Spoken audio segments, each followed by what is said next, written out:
எப்போதும் செல்போனில் மூழ்கி கிடக்கும் இளைய தலைமுறையினரிடம் புத்தக வாசிப்பு குறித்த விழிப்புணர்வை ஏற்படுத்தி வாசிப்பு பழக்கத்தை அதிகரிக்கும் வகையில் சென்னையில் இளைஞர்கள் குழு முயற்சிகளை மேற்கொண்டு வருகின்றனர்.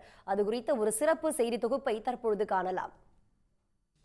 புத்தக வாசிப்பின் மூலம் மன அமைதி, மூளை சுறுசுறுப்பு என்று பல்வேறு நன்மைகள் இருந்தாலும் எல்லாமே விரல் நுனியில் என்றாகிவிட்ட இன்றைய AI யுகத்தில் புத்தக வாசிப்பு அனைத்து தரப்பினரிடமும் வெகுவாக குறைந்துள்ளது என்பதை யாரும் மறுக்க முடியாது.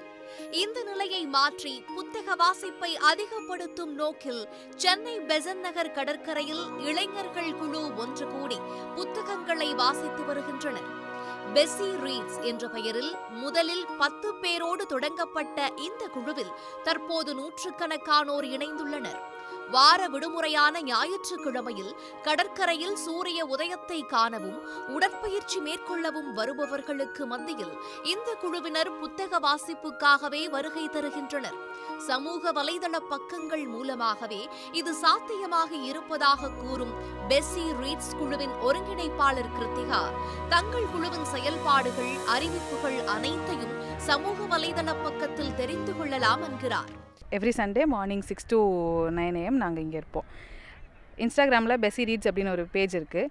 அதில் இது சம்மந்தப்பட்ட எல்லா அப்டேட்ஸும் கொடுக்கப்படும். ஸோ யார் வரணுன்னாலும் புக்கு படிக்க பிடிச்சிருக்கு அப்படின்னா இங்கே மார்னிங் 6 to 9 சண்டே மார்னிங் இங்கே நாங்கள் இருப்போம். யார் வேணால் உட்காந்து படிச்சுட்டு போகலாம். எந்த விதமான ரெஜிஸ்ட்ரேஷனோ இங்கே யார்ட்டையும் நாங்கள் வந்திருக்கோம் அப்படின்னு சொல்ல வேண்டியதோ கிடையாது. நீங்கள் பாட்டுக்கு உங்கள் புக் எடுத்துகிட்டு வரலாம், உட்காந்து படிக்கலாம். எவ்வளோ நேரம் தோணுதோ படிக்கலாம். படித்து முடிச்சாச்சு எனக்கு போதும் அப்படின்னு தோணுதுன்னா யார்கிட்டையும் சொல்லவும் வேண்டாம், அப்படியே கிளம்பி நீங்கள் பாட்டுக்கு போயிடலாம். புத்தகங்கள் இல்லாமல் கடற்கரைக்கு வருவோருக்கு பெஸ்ஸி ரீட்ஸ் குழு சார்பாகவும் புத்தகங்கள் வழங்கப்படுகின்றன. அத்தோடு மட்டுமல்லாமல் குழுவில் உள்ளவர்களும் ஒருவருக்கொருவர் புத்தகங்களை பரிமாறிக்கொள்கின்றனர். வாரம் முழுவதும் வேலை பளு இருந்தாலும் விடுமுறை நாளில் அதிகாலையில் 3 மணி நேரம் ஒரே இடத்தில் அமர்ந்து புத்தகம் வாசிப்பது மன நிறைவை தருவதாகவும் இளைஞர்கள் கூறுகின்றனர். இப்போ ஆஃப்லேட்டாக இந்த மொபைல், இன்டர்நெட்டு இந்த மாதிரி காலத்தில் அந்த ரீடிங்கிற ஹேபிட் நிறைய பேருக்கு விட்டு போச்சு.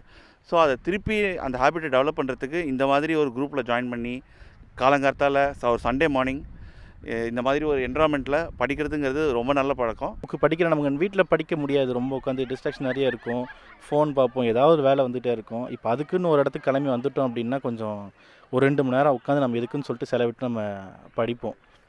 ஸோ அதுதான் நடந்துகிட்டு இருக்கீங்க, பார்த்துருப்பீங்க.